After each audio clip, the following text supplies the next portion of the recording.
Okay, ഒരബദ്ധമൊക്കെ ആർക്കും പറ്റും. നിങ്ങളുടെ മൈൻഡിൽ വിവോ എന്ന് പറഞ്ഞ പേര് കേട്ട് കഴിഞ്ഞാൽ എന്താണ് ഏറ്റവും ആദ്യം ഓർമ്മ വരുന്നത്?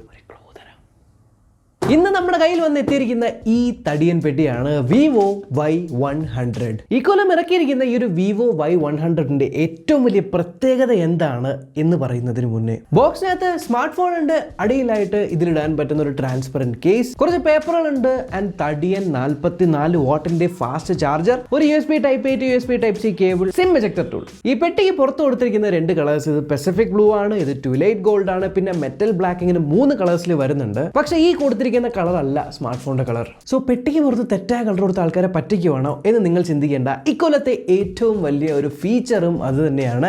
ഇത് ടോട്ടലി കളർ ചേഞ്ചിങ് ബാക്ക് ഉള്ള ഒരു ഫോണാണ്. പൊതുവേ വിവോ ഫോണുകളുടെ കളേഴ്സ് എന്ന് പറയുന്നത് അല്ലെങ്കിൽ ഡിസൈൻ എന്ന് പറയുന്നത് വളരെ ഫ്ലാഷിയാണ്. പെട്ടെന്ന് ആഹാ കൊള്ളാലോ എന്ന് പറയിപ്പിക്കുന്ന ടൈപ്പിലുള്ള ഡിസൈൻ തന്നെയാണ്.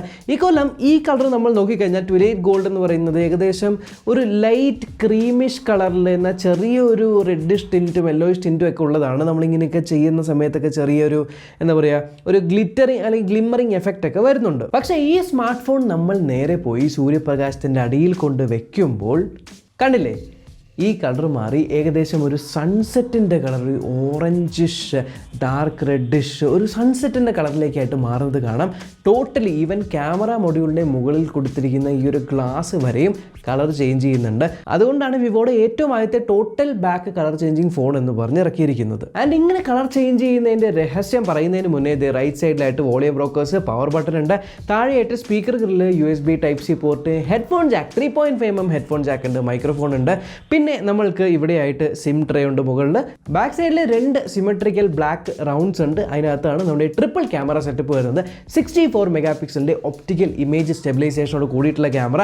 ആൻഡ് ഇവിടെ നിങ്ങൾ കാണുന്ന ഈ ഒരു ഗ്ലോസി ഗ്ലാസ് ഫിനിഷ് എന്ന് പറയുന്നത് ഒരു പേൾ ഗ്ലാസ് എന്നാണ് പറയുന്നത്. സോ ഡ്യുവൽ റിംഗ് ഡിസൈനിൽ ഒരു പേൾ ഗ്ലാസ് ഉണ്ട്. ആൻഡ് ബാക്ക് സൈഡ് അവർ കൊടുത്തിരിക്കുന്നത് ഫ്ലൂറൈറ്റ് AG ഗ്ലാസ് ആണ്. സോ ഫ്ലൂറൈറ്റ് AG ഗ്ലാസ് കൊണ്ട് എന്താണ് പ്രത്യേകത എന്ന് വെച്ചാൽ, നോർമലി ഉള്ള ഗ്ലാസ് അപേക്ഷിച്ച് ഇതിനകത്തുള്ള വെയർ ആൻഡ് ടെയർ അഥവാ ഉപയോഗിച്ച് ഇതിൻ്റെ ആ ഒരു സ്ക്രാച്ചസും കാര്യങ്ങളൊക്കെ വീഴുന്നതൊക്കെ ഭയങ്കര കുറവായിരിക്കും. പ്ലസ് ഫിംഗർ പ്രിൻറ്റ്സ് ഒട്ടുകയില്ല, ടോട്ടലി ഒരു മാറ്റ് ഫിനിഷ് ആയിരിക്കും. പിന്നെ അവർ ഇതിനകത്തുള്ള ഓരോ ക്രിസ്റ്റൽസും കാര്യങ്ങളൊക്കെ മാനേജ് ചെയ്ത് ആ ഒരു ഗ്ലിറ്ററിങ് എഫക്റ്റ് ഇങ്ങനെ തിരിക്കുന്ന സമയത്തൊക്കെ കണ്ടില്ല, ഒരു ഗ്ലിറ്ററിങ് എഫക്റ്റ് ഒക്കെ കൊണ്ടുവരാനായിട്ടും കൂടി ഈ ഒരു ഗ്ലാസ് സഹായിച്ചിട്ടുണ്ടെന്നാണ് വിവോ പറയുന്നത്. പക്ഷേ ഞാൻ ശ്രദ്ധിച്ചൊരു കാര്യം എന്ന് പറയുന്നത്, ഈ ഫോൺ കയ്യിലെടുക്കുമ്പോൾ തന്നെ ഉണ്ടല്ലോ, ബോക്സി ഡിസൈൻ ആണെങ്കിൽ കൂടി ഇത്രയും വലിയൊരു ഫോൺ ആണെങ്കിലും വളരെ ഹാൻഡി ആയിട്ടുണ്ട്. ഏകദേശം 181 ഗ്രാം മാത്രമേ ഉള്ളൂ. പിന്നെ ഇത് തിക്നെസ് 7.73 മില്ലിമീറ്റർ മാത്രമാണ് തിക്കായിട്ടുള്ളത്. സോ കയ്യിൽ പിടിക്കാനായിട്ട് വളരെ ഹാൻഡി ആയിട്ടുള്ള ഫോൺ. ഓക്കെ, ഈ ക്യാമറയിലെ പ്രൈമറി ക്യാമറ 64 മെഗാപിക്സലിന്റെ ഒരു ഒപ്റ്റിക്കൽ ഇമേജ് സ്റ്റെബിലൈസേഷൻ ഉള്ള ക്യാമറയാണ്. ഒപ്റ്റിക്കൽ ഇമേജ് സ്റ്റെബിലൈസേഷൻ എന്ന് പറഞ്ഞാൽ ഒരു ക്യാമറയുടെ ആ ഒരു ലെൻസ് ഇങ്ങനെ ആണെങ്കിൽ നമുക്ക് സ്റ്റേബിൾ ആയിട്ടുള്ള ഫോട്ടോസ് എടുക്കാൻ പറ്റും, വീഡിയോസ് എടുക്കാൻ പറ്റുമെന്നാണ്. പക്ഷേ ഇപ്രാവശ്യം അവർ വീഡിയോയിൽ സ്റ്റെബിലൈസേഷനിൽ എക്സ്ട്രാ 2 മോഡ് കൊടുത്തിട്ടുണ്ട്. നോർമലി നമ്മൾക്കറിയാം ഒപ്റ്റിക്കൽ ഇമേജ് സ്റ്റെബിലൈസേഷൻ എന്ന് പറയുന്നത് ഒരു ഫിസിക്കൽ ഹാർഡ്വെയർ ആണ്. അതിനെ എൻഹാൻസ് ചെയ്യാനായിട്ട് ഇലക്ട്രോണിക് ഇമേജ് സ്റ്റെബിലൈസേഷൻ EIS എന്ന് നിങ്ങൾ കേട്ട് കാണും. സോ ഇവർ 2 എക്സ്ട്രാ മോഡുകൾ കൊടുത്തിട്ടുണ്ട്, സ്റ്റാൻഡേർഡ് മോഡും അൾട്രാ മോഡും. സോ ഞാൻ നിങ്ങൾക്ക് കമ്പാരിസൺ കാണിച്ചു തരാം.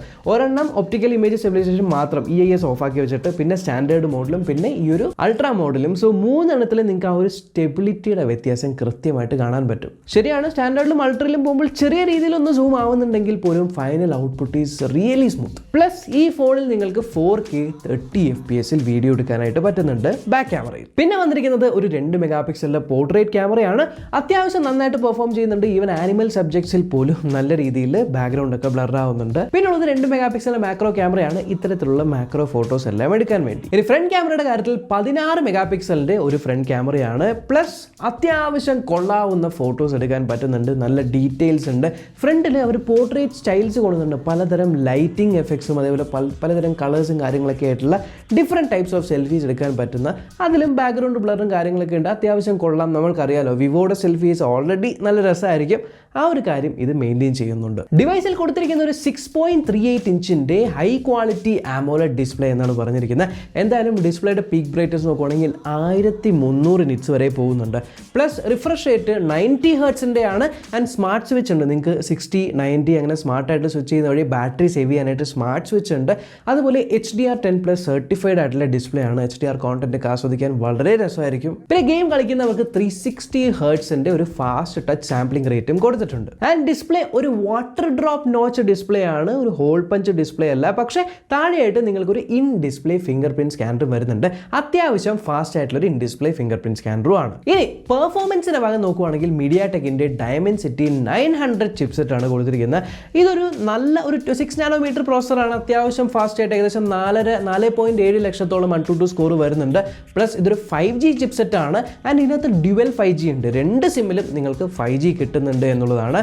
ആൻഡ് ഈ കാണുന്ന 5G ബാൻഡുകളെല്ലാം തന്നെ സപ്പോർട്ട് ചെയ്യുന്നുണ്ട്. സോ ജനറലി ഈ ചിപ്സെറ്റിന് അത്യാവശ്യം നല്ലൊരു പെർഫോമൻസ് തന്നെയാണ് കിട്ടുന്നത്. ഡേ ടു ഡേ ടാസ്ക് ആയിക്കോട്ടെ, ചെറിയ രീതിയിലുള്ള ഗെയിമിംഗ് ആയിക്കോട്ടെ. കൂടാതെ ഇതിനകത്ത് LPDDR5 റാം ആണ് കൊടുത്തിരിക്കുന്നത്. പ്ലസ് UFS 3.1ന്റെ സ്റ്റോറേജും. സോ ടോട്ടലി ഫാസ്റ്റ് ആയിട്ടുള്ള ഒരു ഡിവൈസ് ആണ്. കൂടാതെ ഈ UFS 3.1 സ്റ്റോറേജ് ആയതുകൊണ്ട് തന്നെ സ്റ്റോറേജിനെ നമുക്ക് റാം ആയിട്ട് മാറ്റാം. അതുകൊണ്ട് തന്നെ എക്സ്റ്റൻഡഡ് റാം 3.0 ഉണ്ട്. ഇത് 8GB റാം 128GB വേരിയൻ്റ് ആണ്. ഈ ഒരു 8GB എന്ന് പറയുന്നത് പ്ലസ് 8GB എക്സ്റ്റൻഡഡ് വഴിയും കൂട്ടാനായിട്ട് പറ്റും. സോ ടോട്ടൽ 16GB റാം എന്ന് നമുക്ക് വിർച്വലി പറയാം. പ്ലസ് ഈ ഫോണിൽ എനിക്ക് ഇഷ്ടപ്പെട്ട വേറൊരു കാര്യം എന്ന് പറയുന്നത് സിംഗിൾ സ്പീക്കർ ആണെങ്കിൽ കൂടി ഈ സ്പീക്കർ ഭയങ്കര ലൗഡാണ്.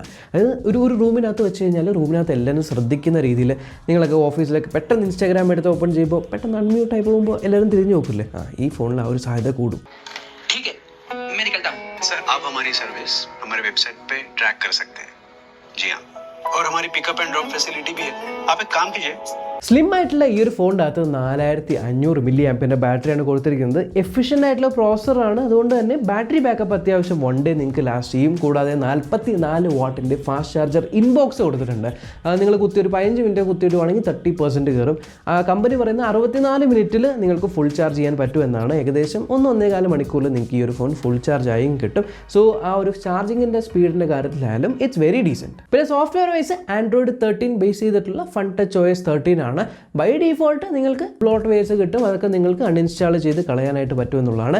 പ്ലസ് നോർമലി നമ്മൾക്കറിയാവുന്ന FunTouch OS നമുക്ക് പേഴ്സണലൈസ് ചെയ്യാനായിട്ട് പറ്റും. കളർഫുൾ ആയിട്ടുള്ള ഓയിസും കാര്യങ്ങളൊക്കെയാണ്.